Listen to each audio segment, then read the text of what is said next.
Hey do'st, qo'shig'im eski, dardim yangidir. Dardimni ichimda yana dardim yangidir. Necha ming majnunlar o'tgan sahrodan yangitdan iz bosdim, gardim yangidir. Yangi narsa yo'qday dunyoda, lekin Baytul Ahzonda hayot tarzim yangidir. Zamoni ham, makoni ham joyida evoh, tegramda qora ko'z, mardum yangidir.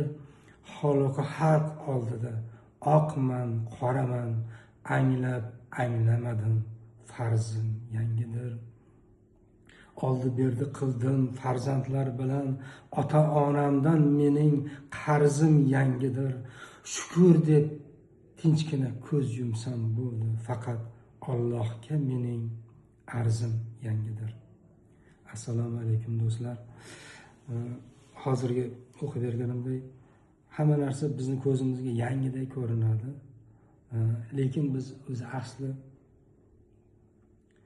o'sha eski tafakkur mahsuli bo'lmish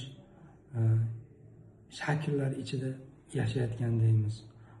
Bunday deganim, bir narsani yangi ixtiro qilsak, o'zi asli o'shaning eng birinchi poydevori o'sha eski zamonlarga borib taqaladi. Mana shunday kitobxonlik ham xuddi shunday yangi kitoblar chiqyapti. Mana har doim, har kuni men o'sha kitob do'konlarini aylanganimda ham ko'zim tushadi. To'g'risi, o'qishga birinchidan o'zimiz shu kitob ichida qalam ahli bo'lib turib, o'zimiz ulgurmayapmiz. Shu ma'noda bizning do'stimiz Laziz Rahmatov juda ahil qalam, ijodkor, yaxshi yigit. Shu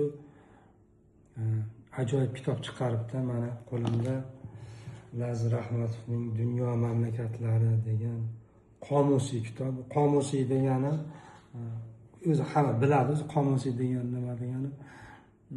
Ensiklopedik xarakterga ega kitoblarni qomus deyiladi.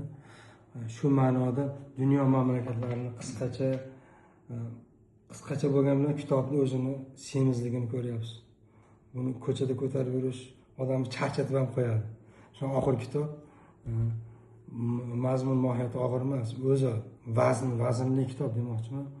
Mana shunday kitoblar chiqyapti shu kunlarda. Juda xursandmiz. Ayniqsa do'stlarimiz, o'zimizni do'stlarimiz chiqaryapti va bizga bu ham rag'bat, o'rischa hozirgi yoshlar tili bilan aytgan motivatsiya beradi.